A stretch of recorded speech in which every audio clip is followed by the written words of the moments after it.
I'm trying to pull up my slides. I'll just do a quick introduction whilst I sort that out. So my name is Oluwatimileyin. I am a brand analyst and marketing for brands, and I'm also a multidisciplinary artist. So that means that I paint, I draw, I do a bit of graphic design. Um, I do book covers, I do illustrations, and yeah, so that's basically it about me. And it's just been an interesting journey so far in try, trying to manage the creative space and also the corporate space.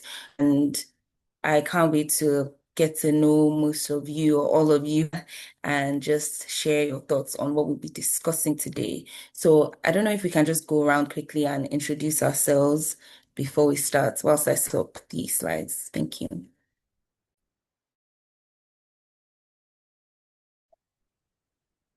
Hello, good evening. Raphael, we can hear you. Good Yes, Please, evening. everybody Yes, has to can hear. introduce themselves, your name, where you're texting Yes, from, please. and what you do. Thank you. Yeah. all right. So my name is Raphael. I'm a mathematics educator. I'm from Ghana, and then I'm also the deputy course rep for this class. Thank you. Nice to meet you, Rafael.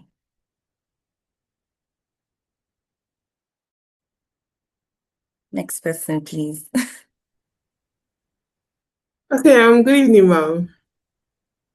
My name is Good Chidinma evening. Chikwendo. My name is Chidinma Chikwendo, and I'm joining in from Abuja, and I'm a marketer and content strategist. Thank you.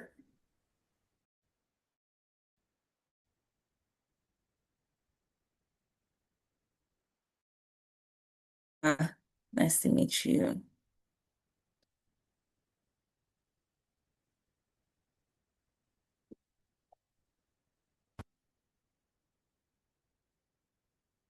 I see Ugochukwu, I see Jefta, I see Akonde.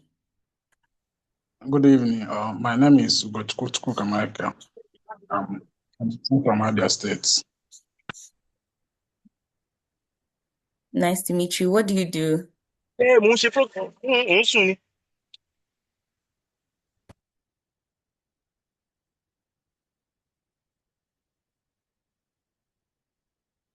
Okay. I don't know if he heard me.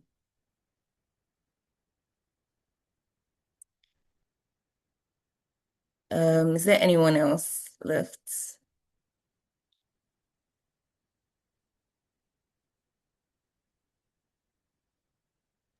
Okay. Good evening, everyone. I'm Okeke Shoma Duan. I reside in Lagos. I'm a volunteer executive assistant and a mentor. Great to meet you. Good to meet you. Nice to meet you. Nice to meet you all. Good evening, everyone. I am also Theophilus, a third year medical student at Lagos State University College of Medicine. Nice. Nice to meet you, Theophilus. Anybody else? Good Before evening. we My name start. is Good Olajumoke evening. Akonde. I'm a microbiologist. I base in Akwa Ibom State, Eyo. Great, great. Nice to meet you, Olajumoke. Anyone else? Before we start.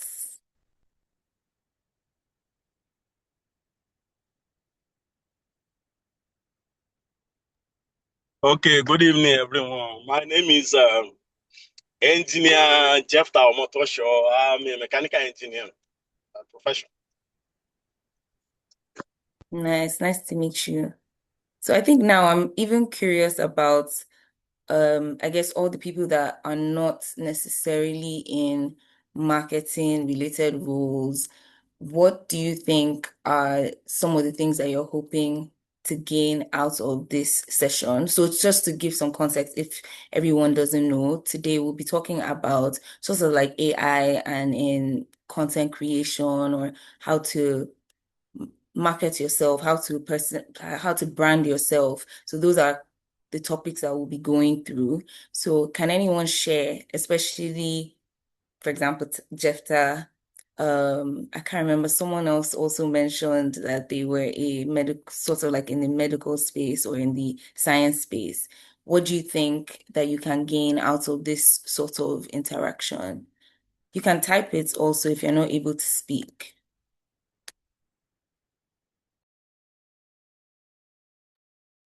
Like me, I'm having a kind of career change into data analysis, and I feel it's going to help me a lot. I've been using some, and the knowledge from this program will enhance and improve my skill set in that respect. So I'm eager to see what today's lecture will offer me, and I look forward to be impressed. Thank you. Thank you. Thank you so much. That's great. Is there anyone else? Hello. Yes. So Hello. yeah, with me and also being on the field of education and being a mathematics educator, I think this lesson will be able to help me to create good educational content that will help my learners to better understand mathematical concepts, even though they might be far or near. So yeah, basically, that's about that for me.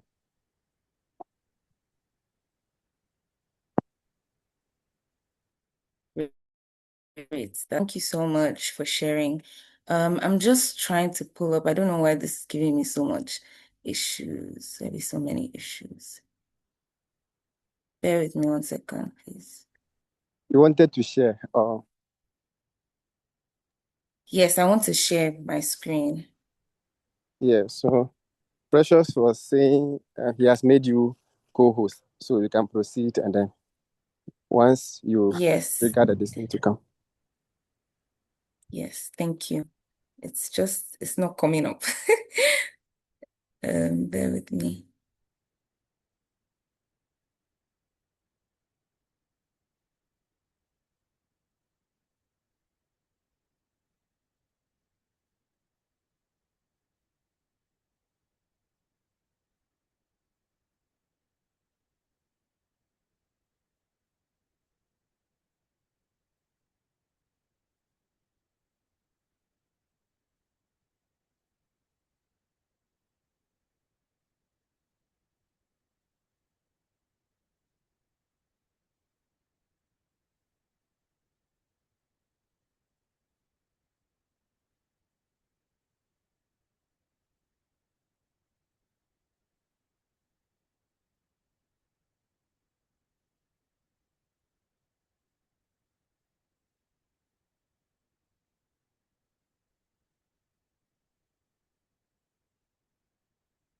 Okay, I'm just going to do this and hope that you all can see my screen. Yes, Okay, great. Great. Let me just put it on full screen because I'll just use the web. All right. Okay. Yeah, just realized my screen. Okay, great. So good evening again. So today we'll be talking about creating professional digital content with AI.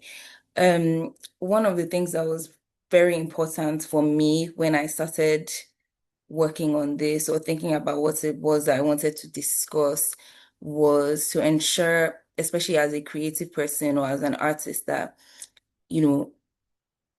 the message that we get out of this is seeing how we can use it as an aid and not something that you just use all the time. So that's very important because you don't want to rely too much on on AI content, to be honest, and we'll go through kind of the reasons why.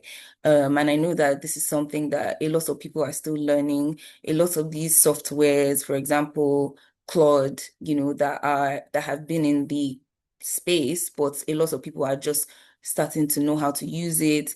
And some of these programs are also in the middle of development. So there's still a lot that you can struggle with whilst you're using AI, but we'll kind of go through marketing itself and just have conversations. And now that I have a bit more context on everybody and what they do, I think there are certain conversations I would like us to like interact a bit or ask questions as often as we need.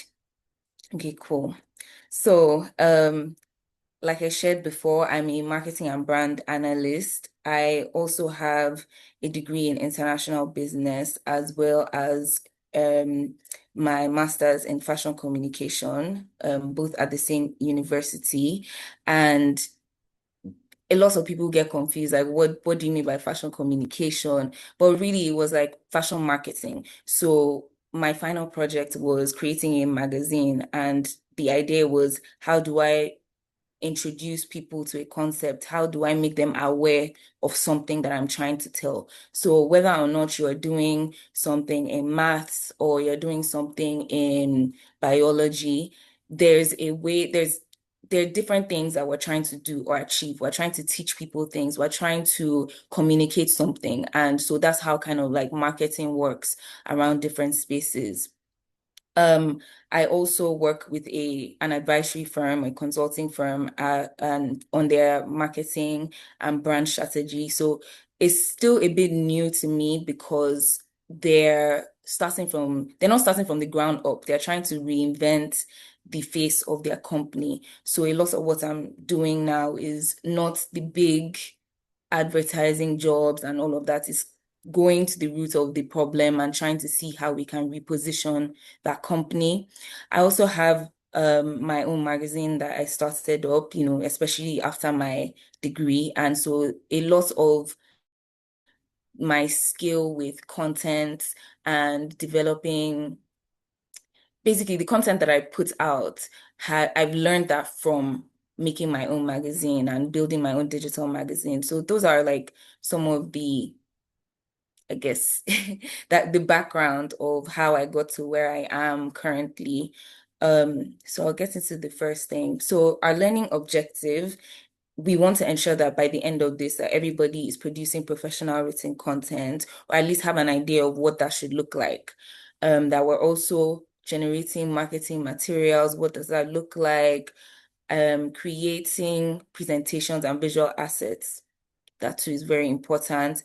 Developing a consistent personal brand. And I think this is something that would help everybody, not just those in the marketing space. And then understanding what quote unquote ethical AI content creation looks like, and publishing and engaged in digital content. What does that look like?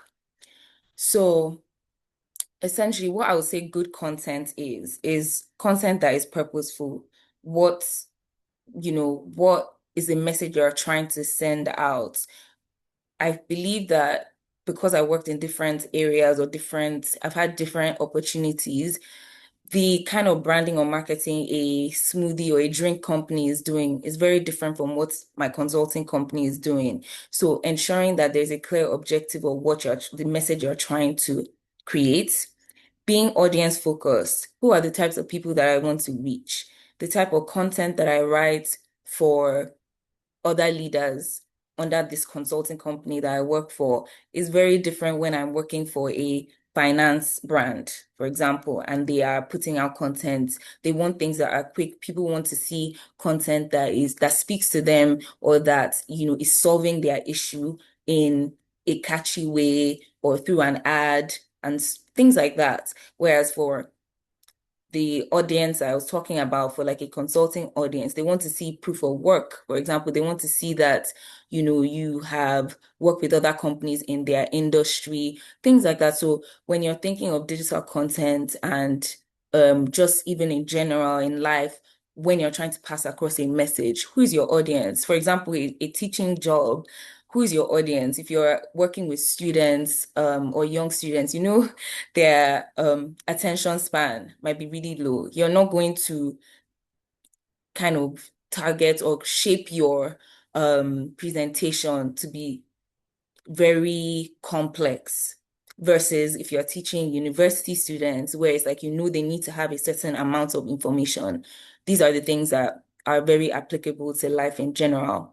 Ensuring that it's clear and it's easy and easy to follow is very important too.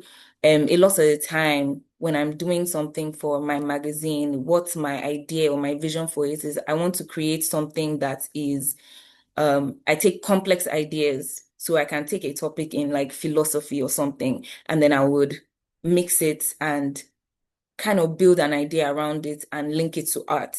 And so what my vision is that I want to make something that's complex, but make sure that people that are reading it understand, because the average creative person might not take the time to read, but this is just, you know, a stereotype. They might not take the time to read, but understanding that, understanding my audience, all of these things link together. Ensuring that it's useful and meaningful is also important, and then consistent. What is the recognizable voice that you want to have when they look at you or they look at what you do, you're still a student, you're working for a company, a corporate company, you do your own business. How do people identify with you? What is the voice or the message that you're sending across? That's also really important. And then being responsible, ensuring that the information you're providing is ethical, is appropriate for the context, and it matches up with what's the vision, the message that the company is trying to portray. So, like I put at the bottom, before creating any kind of content or doing anything, ask yourself, who is this for? What is the message I'm trying to send, and why does it matter? Those things are really important. I can go on and give multiple scenarios that I've been in where I had to sort of figure out who it was that I'm speaking to. And as I was speaking, I just thought about, I know a lot of us might have seen or may have not seen the current discussion on Tony Elumelu and how a girl in the trainee program got up and addressed him by his name, by his first name.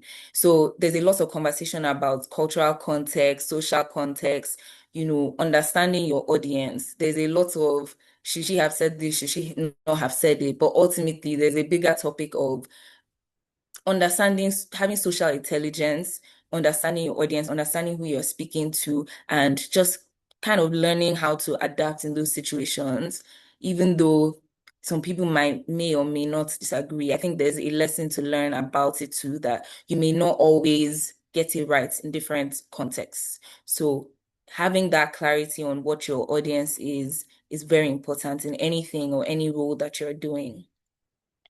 So for written content, especially when you're writing with AI actually supports your process, right? It helps you have like an idea, it helps you bring it to life, it helps you outline what it is that you're supposed to discuss, it helps you when you're drafting or refining and repurposing, but you have to make sure and remember that it's all left to you. It's your judgment, your voice that shapes the prompt that you give AI. Especially in the kind of business that I do, and the kind of space that I'm in, we work with we work with a lot of leaders. Let me just put it like that. Or certain clientele that, you know, the information is very sensitive. For example, if you're just putting their private information in AI and expecting that it's going to give you accurate references for anything, you may end up shooting yourself in the foot. Another example that I can give, nobody should quote me, but I remember there was another issue with Deloitte, which is another consulting company, where they were getting sued or kind of had some issues with a company that had hired them. And they found that some of the references that they made in the documents that they put out were not accurate, or they didn't even exist. The AI had formulated it, you know. So it's things like this. You have to be very careful whether you're writing reports, whether you are doing kind of, what's the word? marking scripts, whether you are teaching people, whether you're doing anything or recommending anything, ensure that you're fact checking the AI that you're using. You're making a post, make sure that everything that you're doing, you've checked it. You're not just using one source. So that really helps to ensure that the content that you're producing is also ethical. So that's part of the conversation too. So when you're prompting AI, you need to ensure that you're providing a good prompt. Like I said, you need to provide context. So what does the AI need to know? And I put an example at the bottom. You can see a weak prompt would be, oh, help me write a LinkedIn article about leadership. Whereas a better prompt could be write a 600-word LinkedIn article for young professionals about the importance of consistent leadership. Use a professional but conversational tone and end with 3 practical takeaways.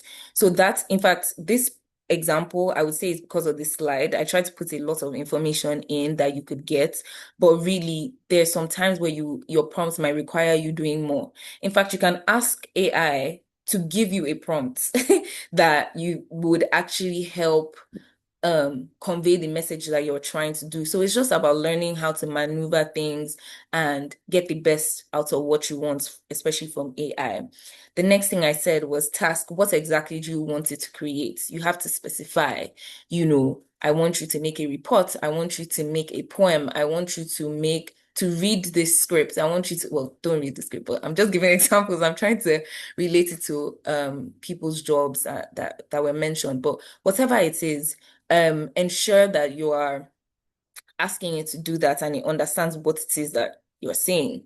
The audience, who is going to be reading it? Sometimes when I put through something, I say that this is for a business professional, this is for a leader, this is for a child, this is for my magazine article, this is for my social media post, this is just for my friends. This is an apology message. Whatever it is, whatever the context, ensure that it knows the audience.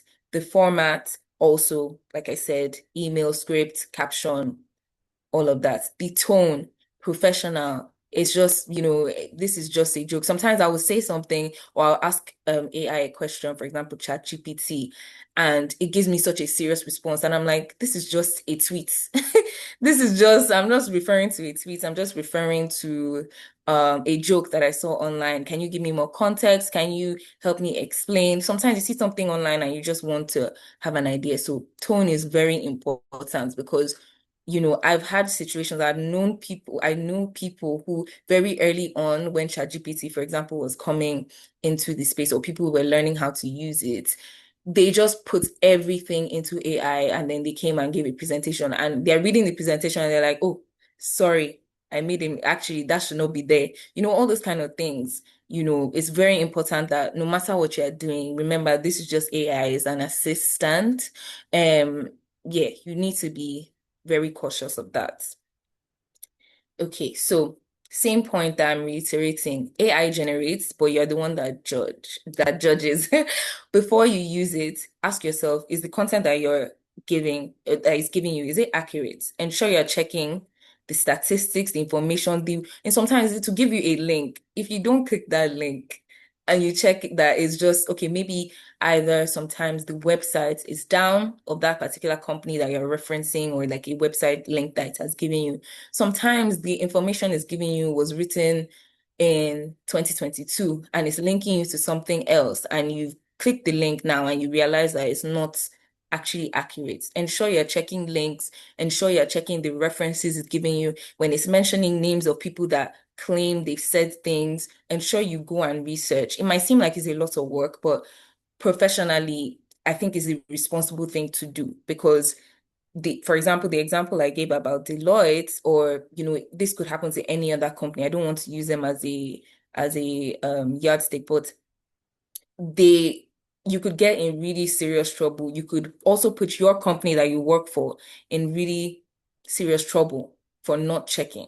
You might think it's like little things and it's not relevant. Of course, there's no way it's going to formulate anything. You can even put a report through and you can say only use the content from here and it can still choose to do what it wants. Ensure that you are checking. Make sure you're doing the work too. Is it relevant? Same thing, context, audience. Does it sound like me? remove any generic language. This is something that I find a lot of my friends also do. I have a friend that she's like, write this like a human, give it the prompt that you want it to have, basically. And I think the more you use it, it gets better at understanding what it is and your tone of voice. So is it meaningful? Does it provide insights, or does it just fill space? Sometimes you can you can give it a report, or you can give it something you've worked on, and you realize there's a lot of repetition, or it's just saying things that are not relevant to what it is that you're trying to produce. Make sure you're asking yourself that question. What needs to change? Do I edit something? Do I need to improve something? What are the challenges that I'm facing with working on it? What don't I like? What do I like? Ensure that you're asking yourself these questions. And I wrote at the top, you can see never publish on autopilot. Never just think, okay, I've asked it to correct something and then you copy paste. Never do that. Sometimes you see people online, they copy the prompt and you see the prompt at the bottom, like, okay, was this helpful? You see all of that. That's, unprofessional. So ensure you're doing that. Now, so marketing content. I can't remember. Someone said, was it Chidima that said she was in marketing? Please correct me if I'm wrong. Someone said they were in marketing. Yes, that's what I. Cool. So can you share, like, what is marketing content in general to you? What do you think? What is it that you do? What message are you trying to send when you think about marketing in general? Okay. If I'm to say it from my own understanding, Yeah, I would say marketing in general means convincing someone who doesn't use maybe a particular product to see the need to use that product. Convincing someone exactly. to change an idea of like or a perspective or their perspective of something to see that it's meaningful or helpful and it's good for them to use. That's if I'm to put it like that. Yes, well done. That was good. Don't worry. It wasn't anything. I just wanted to hear you speak. But yeah, so that is essentially what marketing is. Like I've written here, marketing content, what it is. It helps the brand, it helps the person, it helps whoever it is that is your audience to achieve a specific goal, whether it's to buy something, to educate them on something. Are you promoting something? Are you driving a specific, need to do something? Is there like a call to action? Do you want me to follow you? Do you want me to buy your products? Do you want me to write in the comment section? Do you want me to subscribe to your newsletter? There's so many examples and reasons for using marketing or why people have marketing content. And like I said, why it cuts across anything that anybody is doing. It can also be to educate. Some of us might be working on our LinkedIn, trying to improve our posts and the way we present ourselves. Marketing is essentially what that is. So you always have to think, okay, how does this help either my brand or the person that I want to see me a certain way? That's really important. So I said, social media posts, captions, campaigns, newsletters. You can also use AI for content calendars. So if you're someone who's into marketing like Chidima, or you want to even learn how to maybe use your LinkedIn more often, you can ask AI, oh, please, can you help me create a plan for how I will be posting? Can you give me some ideas on what I want to post about?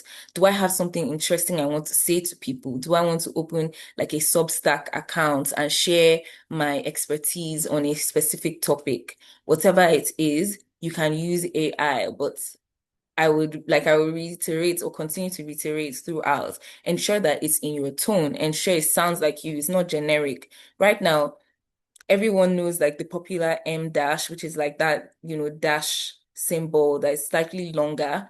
A lot of people, once you see someone using an M dash, you think automatically this person has used AI. Most of the times it is, but because of that perception now in society, it's very important that you try not to use it as often. If it's not necessary, you ensure that you're actually using words. You're not just saying you're not just, I want to say a whole lot of nothing, but yeah, you're not just saying things and that is not meaningful. You're not being repetitive, because I find that with the way I've used AI, that tends to happen a lot. By the time you read something, it's just saying the same thing in different sentences, and you would submit something and realize you're not actually providing any information. The content you're providing is not helpful. It doesn't have any substance. So that's it. So I would always suggest like a simple marketing content process with anything you do starts with like your audience, understanding your audience, your objective. What am I trying to do? What am I trying to achieve? The message. What do I want people to know about my business? What do I want them to know about me? What do I want them to know about what I'm currently doing? The format. You choose the type of format that it is that you're trying to work with. So for example, in some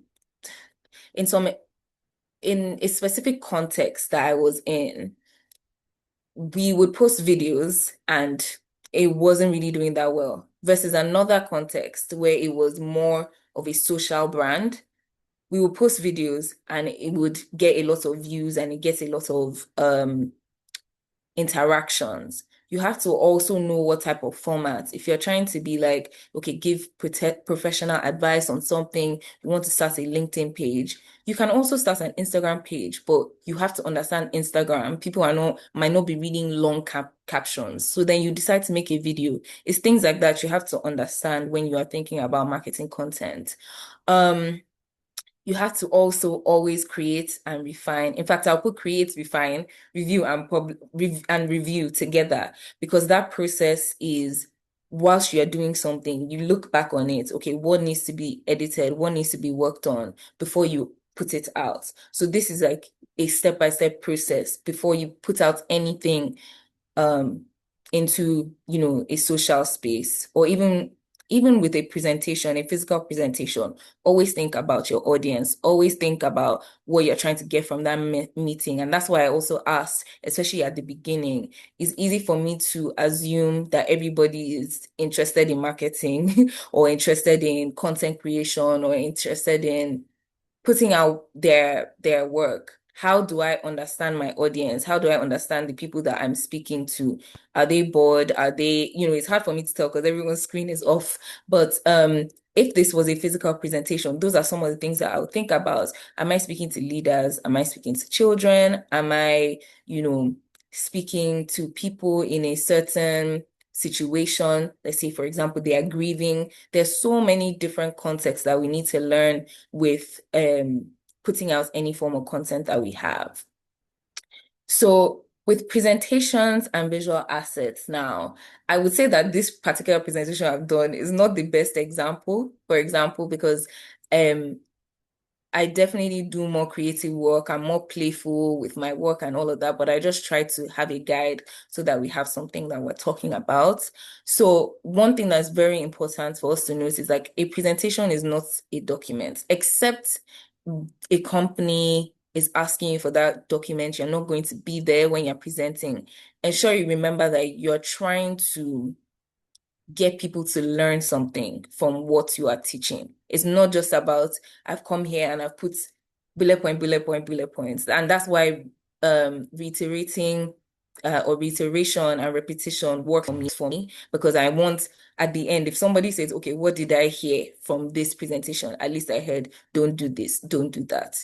If you understand what I mean. So that is something that's very important, that ensuring that your presentation or however you are presenting yourself to people is not just a whole lot of information. You actually understand, you're making sure that they understand, they can remember, and there's something that they can act on at the end of it. So AI can obviously help you with all these things. It can turn your slides into outlines. It can help you simplify things, but you need to decide what matters, what stays, and what goes. There's some times where I would work on a presentation and I realize it's not really relevant to what I'm trying to say, or I realize it's a lot of information that I could send in an email and that they don't need to know.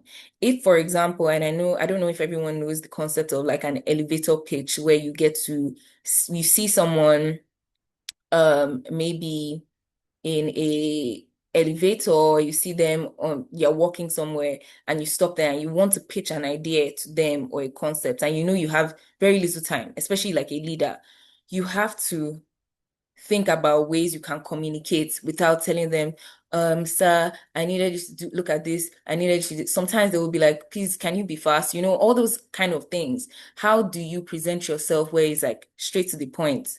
I know what I'm saying. I know what I want to achieve. These are some of the things that are really important when you're presenting yourself, presenting a slide, presenting anything. Okay. So another thing is like making sure that your ideas are easy to see. So if, for example, I had a slide and like I said, I gave context that this is a lot of information, but if I had a slide that had the first half of the slide where it says organizations need to blah, blah, blah, there might be simpler ways. You could try writing people development is a performance strategy. That's an example. And then you can now support it with points. You can talk about it. You can give your own examples. You can use pictures. There's so many ways to drive a point without having to always put too much information. I think that a lot of people always appreciate it when they see people present and they're talking from the top of their head. They are not just reading all the slides, reading all the information. That's something that's important. But I'll also bring attention to something else, which I brought up before, which is context. And when you are speaking to a certain audience that they love figures, they love seeing numbers, they love seeing a lot of information. You're not going to go there and put one word on the slide. That's not, that doesn't speak to your audience. You're going to put what they want. So these are all the things that you have to put into consideration. If there's anything that you're going to learn at the end of it, is that how do I ensure that I am doing what is right in this specific context, or at least putting in the effort to learn about the context. It's very possible that you might, for example, the Tony Elumelu situation I gave, or example I gave, it's very possible you can be in a situation where you think you're doing the right thing. She might have thought, okay, this is the company culture and all these other things where, we have a first name policy, and in that context, he might have felt disrespected. So it's just learning from that kind of experience and just, doing what's right or what is, fits that context. So you can't always use one size fits all for situations like that. So another thing that I found that AI can help with is with images and illustration. Now, for me as an artist, I personally try to avoid that. In fact, yeah, I try to avoid it. There are certain clients or situations that I'm in that might require me doing that because that's specifically what they asked for. But for my work, I do not use AI for images and illustrations and drawings and all of that because it's what I do, and creatively, that's my strength. And there's a whole ethical conversation about that, about AI and art and images, because AI basically takes information it currently has and it, generates or works on it. So most of the AI arts that you see or drawings that you see, it most likely might have come or have been inspired by someone else's work out there. So when we even end up getting into talking a bit about ethics with AI, that's something that people think about. You see a lot of people saying that they don't use AI because of that. Oh, someone has a question. Chioma or Miss I'm so Chioma, I sorry don't to know. interrupt in the class. I don't want to ask a question. I just want to tell Raphael that I'm to take attendance and I'm leaving the class. I'm sorry for interrupting. No, no worries. No worries. Thank you. Thank you. Bye-bye. No Good night, everyone. problem. Good night. Good night. So yes, so what I was saying, images and illustrations with AI, there's a whole conversation about that. So I've had a situation where I was working for a client and it was in this same space of my the consulting space, and they didn't appreciate using AI images on their flyers. So understanding that that's not what they want was very important, because if I had worked on it and I put it out and everything, that would have been an issue. So apart from that, you can use it for mood boards, for visual directions, for graphics, for social media graphics, for your presentations themselves. You don't have to always draft everything from scratch. You can ask it for an outline to help you, especially it just makes things easier, you know. A question shouldn't always be, okay, does this look good? Are the colors good and all of that? What you should be asking is, does this visual strengthen my message? You know, sometimes you want to put images everywhere or you want to use certain colors. Does it actually help with what I'm trying to do? Is this type of audience that also cares about something like that?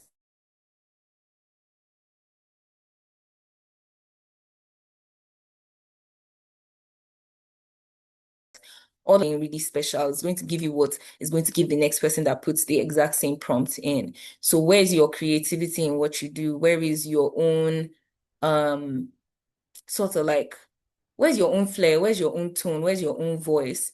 If everybody is doing something and it all looks the same, how do you stand out? What's your unique selling points? These are the things that you should think about whenever you use AI, especially for visual assets. So, I just wanted to ask, okay, before I get into that, can someone tell me what they think personal brand means? Can be anyone. When you hear personal brand. Personal brand can be said, Okay. like, what are you known for? What is your identity? If someone's, okay, my name is Chidima, if they hear Chidima Chipend, what exactly comes to their mind? Okay, this is what she is. That is personal branding from my own understanding. Yeah. Yeah. I think someone else wanted to talk to. Okay, Yes. so I would say personal branding is Okay. putting yourself out there for people to see. Like, this is what you want people to know about you. This is what you want them to know that you are doing. Nice, nice. And Raphael? Yes, the last speaker just took the words out of my mouth, so, so you can proceed. Nice. Thank you. Thank you guys for answering. So yes, like Chidima and I think Theophilus said, it's really just how you present yourself, what you want people to know about you.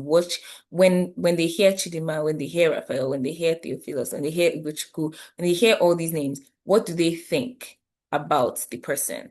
This is really, really important. So, and that's why I said that these topics are very relevant. It doesn't have we can take this out of this context and remove AI, remove marketing.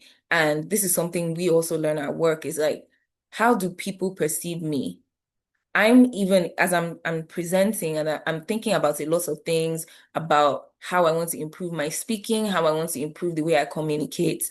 Those are the things that you should think about in any situation because there will be opportunities that will present themselves and you need to speak to people who can help you in that opportunity. How do you portray what it is that you're trying to tell them? When I am in a more creative space, I might be a bit more bubbly, I might be a bit more my tone might be higher, I might use what's the word? I might use less information when I'm trying to speak to them. I might use references to other things. You know, those kind of things are very important with personal branding. It's not just about how I view myself, but how other people view me. And having that test could be really important. You could ask your friends, you could ask maybe somebody at work, when you think about me, what do you think? What's the first thing that comes to mind? And that you want them to be honest. I think that could be a task that everyone could go home with is, you know, you can ask your family member, when you think about me, do you think I'm caring? Do you think I'm someone that's neat? Do you think I am someone that's disorganized? Do you think I'm friendly? Do you think I smile a lot? Do you think I frown a lot? All these things are really good because you don't even know when it could be affecting the way people perceive you. I have friends that, you know, you meet them and you think that they must be the most stoic, strict people ever. By the time you get to know them, they are really bubbly, they are really friendly, they are nice. And you think about all the times where maybe there might have been situations where somebody, like they're networking at an event or meeting someone or greeting someone, and they had a bad perception of them. And, you're having conversations, and let's say you have a job opportunity, they might not actually give you or feel like, oh, they want to work with you just based off of that first interaction. So it's not just that, it can also be in what you wear. Sorry, let me go to the next slide. So it's shaped by what you know. It's shaped by what you do, what you share, how you communicate, and how consistently you show up. So it can also be, like I said, what you wear. It could be, oh, everyone remembers this person for being rough, not ironing their clothes, not dressing well, not dressing for the context, being too relaxed, laughing at the wrong time. So there's so many ways you can perceive you, but you need to learn, how to, because you can't be perfect, but you need to learn how to present yourself, know what you're trying to present, what image you're trying to let people know about you. You want people to take you serious, then you start acting serious. You start taking things and situations around you serious too, so that when the opportunities come, people know like, oh, this person is reliable, this person is trustworthy, I can trust this person in my business, they're efficient, they're smart, they're intelligent, those are opportunities. So I've written here, your personal brand is the perception people develop of you over time through what you say, what you create, what you share, and what you consistently demonstrate. So sometimes you might think it's just that one-off experience. Somebody sees you for the first time and they have a perception of you. Sometimes it's what you do consistently in your company. I will give personal examples. There are times where maybe I'm struggling in a certain area at work, and it means that I'm falling behind on my projects or I'm not doing as well as I could. That creates a perception in people's minds. The next time they're thinking, Timmy, don't ask Timmy, Timmy might not get it done. That sort of thing. And I'm using real life examples and I'm being very honest. Like that sort of thing can happen if you consistently do something a certain type of way. I've put this image now, you can see a mirror of like a green apple and how the apple is essentially seeing itself as a red apple. Sometimes people might not see the person as a red apple, but they're presenting a certain way. It can be a good thing, it can be a bad thing, but personal branding is you being conscious also of like how you are presenting yourself to people. We're not saying fake it, we're not saying pretend, but if you want to learn maybe how to speak in public, start practicing. If you want to learn how to be more confident in making decisions, start trying to make decisions in your workplace. Offer to or volunteer to do something, take responsibility of projects. There are different ways that you can change the way people see you and actually shape a new perception and, a new personal brand. So, like we've said, what do you want to be known for? Before you even use AI, because I know that's something that a lot of people do too. I've done it too. I'm like, okay, how can I change this? What can I work on? How do I use that to develop my personal brand based on what the information I've given it? You always want to think, what are my skills? What are my interests? What are my values? What is my perspective on life and how I see things? And then what is my audience? If I give a creative example now, I worked on book cover designs. When I'm presenting to them, talking about marketing is not at the forefront of the conversation. The forefront of the conversation is I have a magazine, I do illustrations, I've done exhibitions. Those are my skills. I know how to use this software. I know how to use that software. My interests, I love drawing in my spare time. I love doing this. If I was using I'm working for a brand job for like a finance company or a startup, my skills will be, I know how to design in this specific, context. I've worked with another finance industry. I love reading books on so. These are things that are really important when you think about how you are showing your personal brand, when you're asking AI or you're using any kind of software to help you build that perception or build what it is, working on your CV, working on your portfolio. Ensure that you are putting the context into it too. So another thing is that consistency does not always equate to repetition. So a consistent brand can still be creative. Just because you want to be consistent at doing something, let's say you're building a social media brand for a company, or you are even building your own social media, your own LinkedIn, it doesn't mean you're going to you need to say the same things over and over again. You can be creative in the way you do things. You can decide to post or share a video on an interesting fact you learned. You can decide to use graphics. You can decide to use pictures. You can decide to just write an essay. You can decide to share your expertise or your knowledge or something. You can decide even to maybe see, I know someone, I can't remember who mentioned they were a mentor. You can decide to see someone around you that you feel like you could assist with something or a specific topic. You can kind of take them under your wing, teach them something. It always helps. I've been a mentor to two people before. Yes, and I've also had a mentor, and I'm even currently looking for a mentor. And I have mentors in different spaces, I would say at work and all of that, even though it's not defined, they're not defined as my mentor.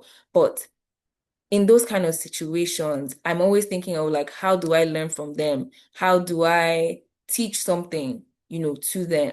And I find that most times when I'm even a mentor, I end up learning more about either myself, about a specific industry. The two mentees that I had, they weren't even in creative spaces. Yes, they had a creative side, like everybody does, but one was just coming out of like a medical degree, and the other was doing I forget now, that was a while ago. Yeah, she was a virtual assistant. So, and I didn't have experience on that. But what was I doing? Checking in on them, ensuring that they were achieving their goals, ensuring if they said this week I want to read one book. It could have been something casual like that. This is what I would make sure I'm tracking them, and having conversations on them. Did you do what you said you were going to do? So these are some of the things that help with building a brand, building your personal brand. How are there ways that I can contribute to society other than what society is going to give me? That's really, really, really important. So I'm so sorry I don't have anything that breaks apart these different sections, but I talked about AI and ethics earlier, and a lot of things that people don't know or think about when they're putting through information, especially in your business. Sensitive information is really, really important. Identifying what is sensitive, what you can put through AI, what you can share.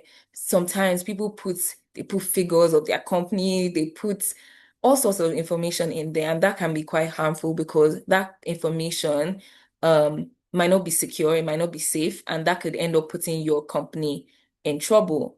So we talked about the accuracy of it all. Are they referencing actual companies? Are they referencing actual situations? They will tell you, okay, in 2001, Coca-Cola did so, and so. And you go and check, and Coca-Cola might not have done that. Ensure that you're checking. Copyright, the information that it might be taking from the rest of the internet to give you might actually be copyrighted or it might belong to somebody else. And then you put it somewhere and you could get in trouble. Now, these are like larger issues. Sometimes, this might not be relevant to like your random LinkedIn post, just updating people, but it's just good that you're conscious of these things. When it gives you information, how are we being ethical about it? How are we being safe? I talked about privacy too. Bias is another thing that a lot of people forget. You're training your AI.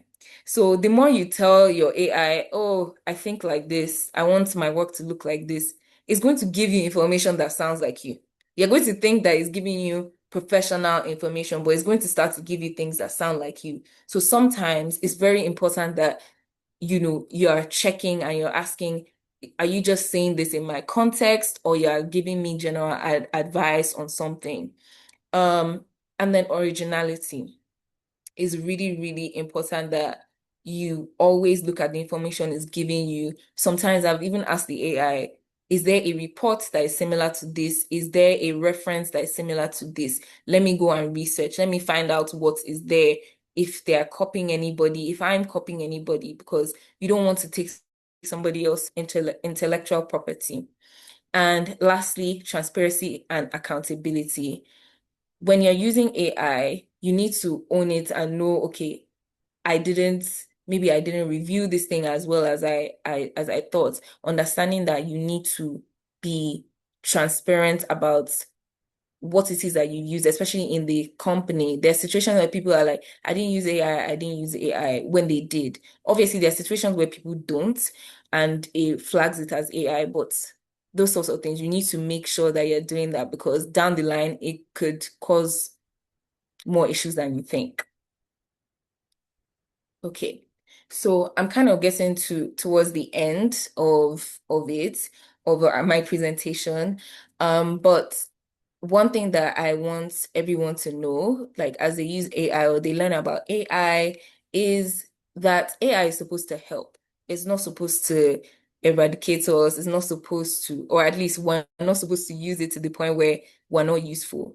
Ensure that you are bringing your own creative thinking to things. Ensure you are using your own judgment. AI doesn't have empathy. It doesn't think about, it only gives you what you give it, basically, or what the information it has. So ensure that you have a good blend of both.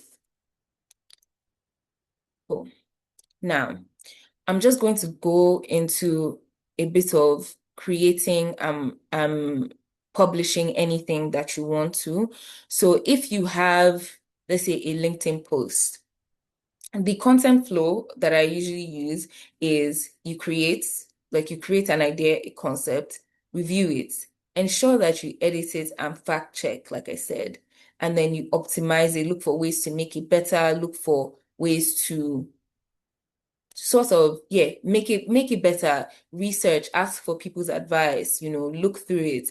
And then when you publish it, ensure that you're also checking, is it doing well? Does this work for LinkedIn? Do people read my newsletters? Do people understand my presentations? Do people like my style of teaching? Do they like my style of mentoring? Ensure that whenever you're creating something or you want a certain type of workflow, ensure you're following this kind of process of reviewing before you put out any information. And then the cycle kind of repeats itself as you're going. Any questions? I feel like I've been talking for so long.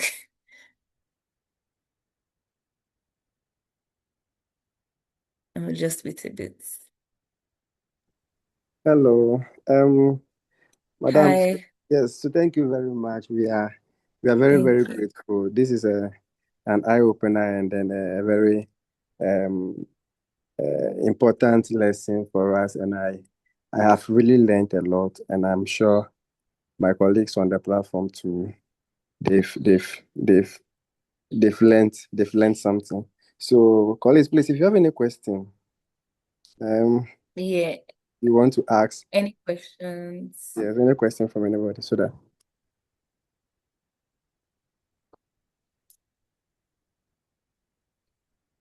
Any thoughts, anything that you want to say, any comments? It could be on an example I used. It could be something you want to share.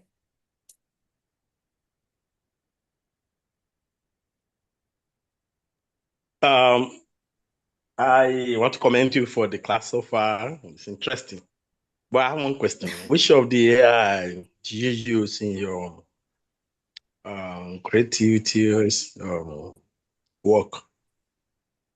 So personally for me, I use ChatGPT and I think it's more of a compatibility thing that I've gotten used to it because it's just one of those softwares I think that came out. I don't want to use the word came out because I know that these are things that people have been working on behind the scenes. But when I would say that everybody started using more, I use ChatGPT more. I know some people, especially in the office, they use Claude. There's Gemini also, that are pretty good too. And if, someone else might advise otherwise because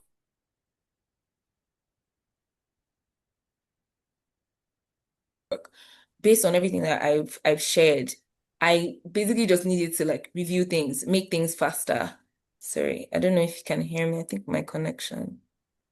I just basically needed to review things, make things faster, make things easier so that the process is easier for me. I don't want it to, oh, you have to make my reports, you know, you have to write everything. And even when I put things like that, it's because I've given a whole prompt. I've given it the information that I wanted to review. So yeah, that's what I use. And for different things, for example, for ChatGPT, if I wanted like an idea for a company, let's say they want a company poster, ChatGPT or like even a bag design, it's quite good for that. I wouldn't advise it, like I said, because of my art. Like I don't try and prompt it and do all of that.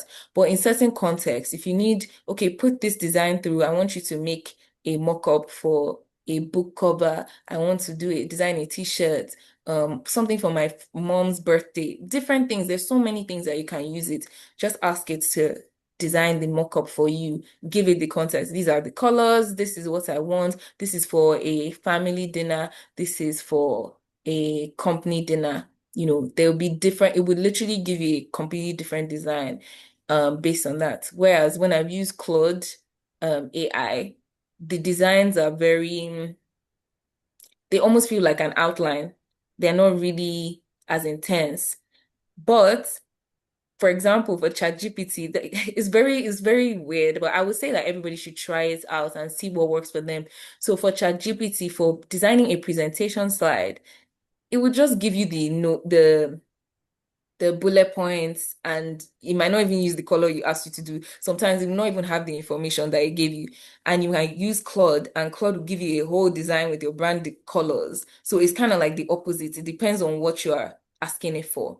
So for me, ChatGPT, if it's the actual content, the information that I want it to work on, I'll use ChatGPT. If it's Claude for like a presentation design, I'll use it. If I'm working on an actual flyer design, I wouldn't use Claude. So you just have to test it out and see what works for you. And yeah, I don't know if that answers your question.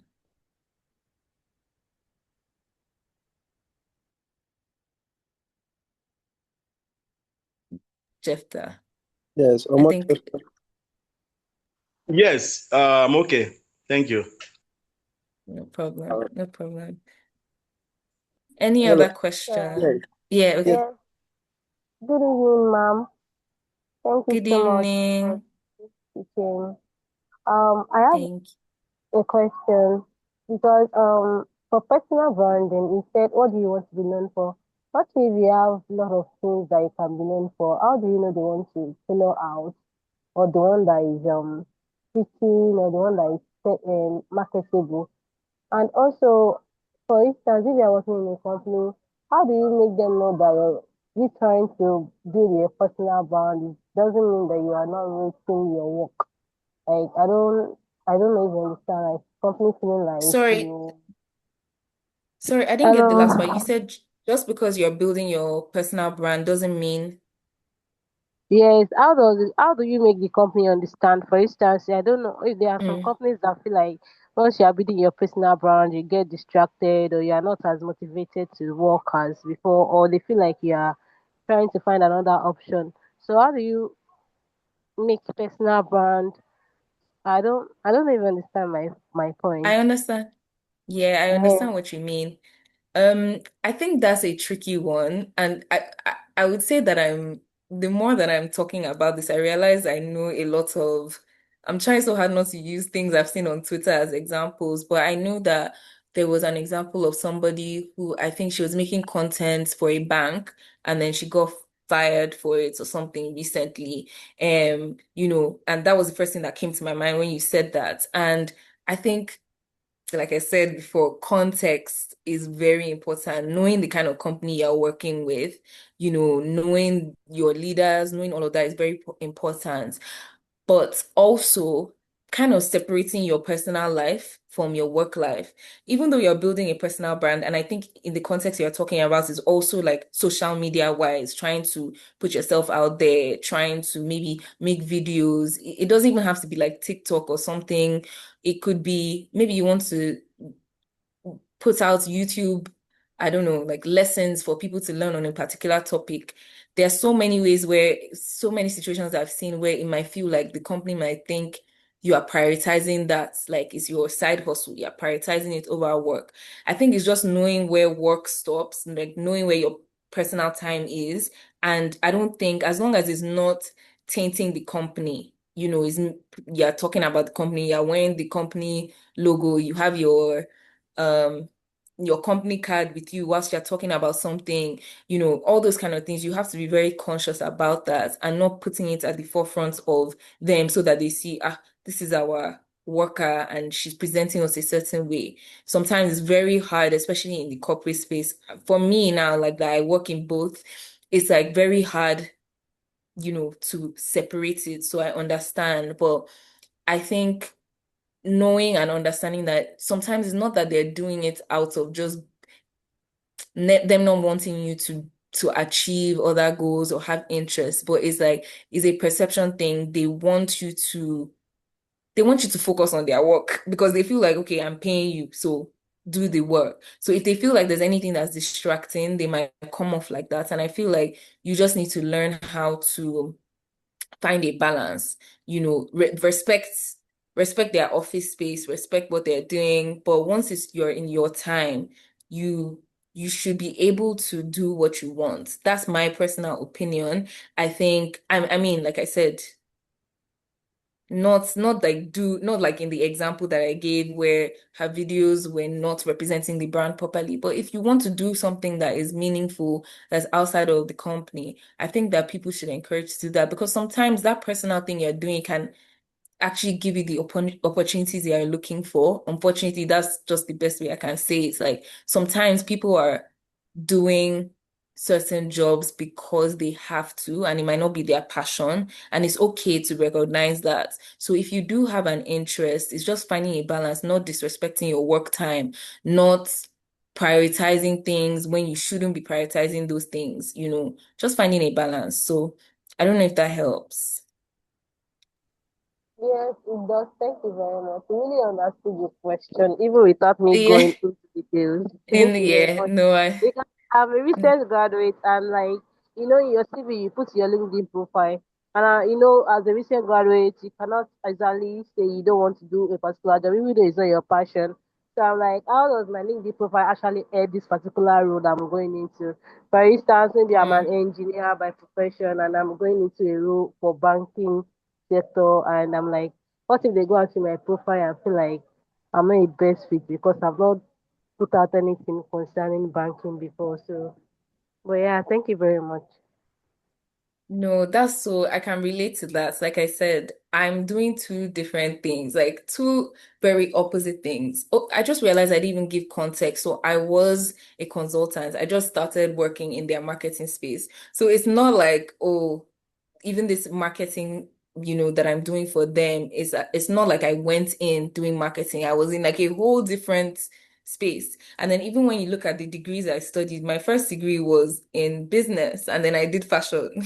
So it's like I can relate with that. I can relate with that 100%. It's just, you have to really think, and maybe it might be helpful if you're somebody that likes journaling or likes writing things down. Maybe just write, okay, what is it that I want in life in general? I did that. Okay, let me give an example. So I did that I think last year where I just wrote random things. And me personally, like I'm Christian, so there's a lot of these things in faith where it's always like, okay, every year, first of the year, everybody comes and they're like, oh, write a list and all of that. And that's fine. But I decided last year that I just want to write everything down. I want to write everything down. I don't want to put any timeline. I'm just writing things down on what I want to achieve, whether it's I want to be able to afford to travel somewhere in the future, whether it's I want to find a new job. I just wrote it down.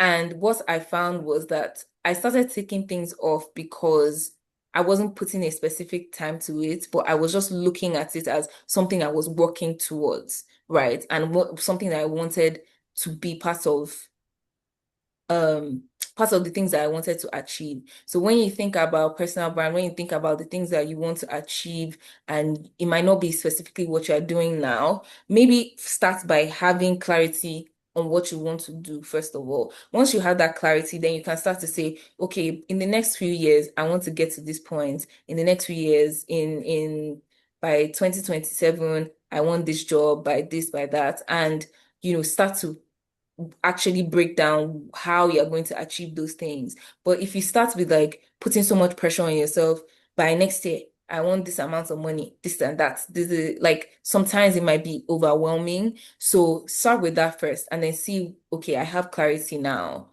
If it means that I want to eventually go into content creation or design, or I want to go back to school and study a degree in law, whatever it is, even though you're working a current job and you want to respect that, how do you know that you have that to achieve, and how do you work towards it? So yeah, that's basically what I'll say. You just have to balance it.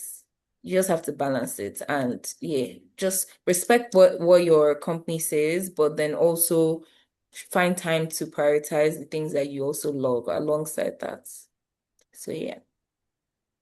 Thank you for that question. Thank you very much for answering. Thank you very much. No worries. Anybody else? Let me see if I have anything else. Okay, I kind of talked on this. Okay. So, I think the last thing I'll just talk about is just about building a portfolio.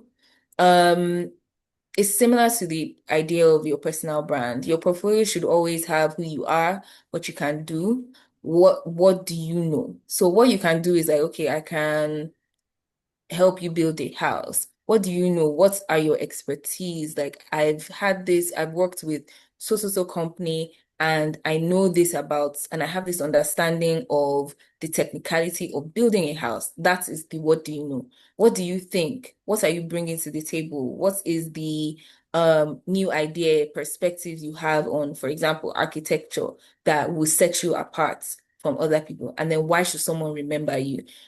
Those are the things that you should be thinking about. What makes your work and your voice and your perspective distinctive? For me, I would say if my branding portfolio is very different, like I said, from like if I was doing a book cover. But creatively, the way I position myself and my sort of selling point is that I'm multidisciplinary. That's what works for me. So when people come to me, they know, oh, this person does this and they do that and they have experience in this. That's what kind of sets me apart, because sometimes you go, and there's nothing wrong with it. You meet someone that they do graphic design and that's what they do. They have other interests, but they don't actually work as a graphic designer. Whereas if you meet me, I can be like, oh, I can do your graphic design, I can do your branding, I can help you build your mission, your vision, I can help you shape your company, I can do the strategy, stuff like that. Or I can illustrate for you, I can just design something, or you want me to paint a picture of you or your family, I can do that too. So that is my own unique selling point. For some other people, it might come off as this person does too much and they're all over the place. What is it? And actually, this goes back to what I believe, I don't know if Elizabeth said. You have to kind of know what it is you are trying to do. And you asked the question like, how do I know what I'm trying to do? It's just context.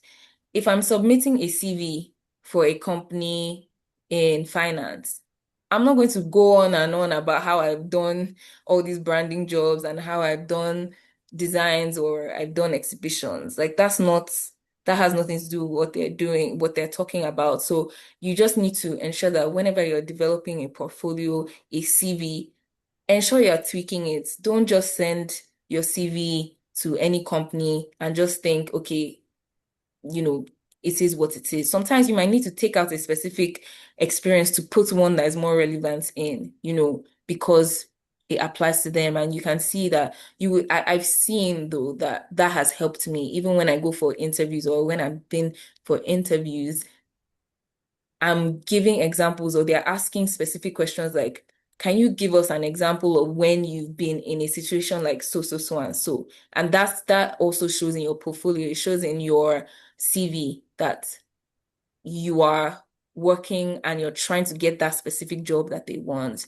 And then personally, if you see that there are certain flaws, or I would say, okay, certain things you want to work on, like I said, ask people around you, what would you say some of the things that I'm good at are? Like, when you think of me, what are some good things about me? What are some things you think I need to work on? And start to build from there.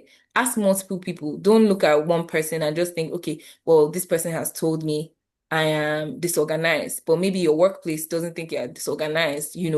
Think about those things. What am I doing that is presenting myself a certain way? And yes, I think that's about it. Yeah, so this is the end of my presentation. I think one thing I want everyone to do, depending on the context you're in, I think pick one of these things. Maybe make a LinkedIn article, make a social media post, make a presentation, or your branding portfolio about yourself or what you do or what you've done, and try it out. Use AI, see what works. And I mean, I don't know what the process is on checking these things, but I'll have a discussion with Raphael or Precious Chibike. So yeah, I want people to like take that back and just try it out and see what they like about using maybe ChatGPT, what they don't like, what they struggled with. You can try and reach out to me and maybe you can have a discussion on how I can help with that. So yeah, that's basically it for me. Thank you. All right. So thank you very much. Thank you. Yes, we are very grateful. And I don't know whether any of our colleagues have a question again to ask, because other than that, then I think we are done for the third and last class for today. So please, does anyone have any question Anyone to have ask? questions?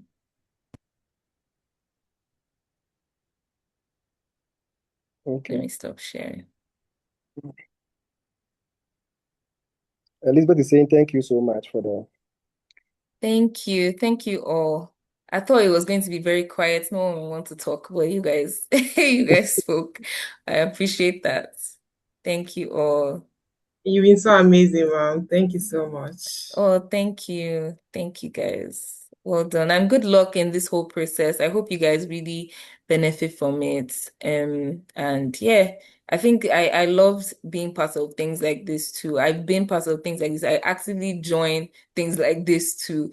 And you can never stop learning. Like I gave the example of mentoring. I learn from my mentees. Some of them, I've even had opportunities with people who I'm like, "Ah, you have achieved more than me and you've done so and so, and you're in different contexts, but I have so much to, you want to learn from me and vice versa. I might have achieved more and then I'm learning things that I feel like I should have learned since. So yeah, like keep learning and yeah, keep doing what you're doing and hopefully you all like achieve all the things that you need to. So that's it. Thank you. Thank you so much. It was Yes, nice and meeting you Thank you all. very much, ma'am. Thank you. Thank you, guys. Thank you. Goodbye. Bye. Bye. Bye Bye. bye. Thank you. Bye. Thank you. Bye. Bye, guys. Bye.